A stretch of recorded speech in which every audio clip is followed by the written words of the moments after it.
सगळ्यांक पयलीं ज्या शेतकऱ्या कडेन उदक आनी जमीन आसा तांणी भाजी रोवपाक वचचें अशें हांव तांकां अपील करतां. कारण भाजयेचेर प्रॉफीट हो चड आसा आनी मार्केट एश्युअर आसा, रेट एश्युअर आसा.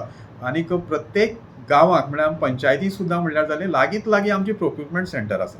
सो असो तांणी विचार केलो की भाजी लावपाची, तर तांणी पयलीं झोनल एग्रीकल्चर ऑफिसां आसात प्रत्येक तालुक्यांत, थंय वचपाचें. थंय एक आमची फॉर्म मेळटली तांकां, तांणी सगळे डिटेल दिवपाचे, सर्वे नंबर आनी कसली भाजी रोयतलो. मागीर ताका आमी गायड करतात आमचे झोनल एग्रीकल्चर थ्रू किंवा हॉर्टिकल्चर कॉर्पोरेशना थ्रू. म्हळ्यार तो एश्युअर मार्केट आनी शुअर भाजी घेवपाची सेंटर आसल्या कारणान हॉर्टिकल्चराची ताका कसलीच भंय आसना.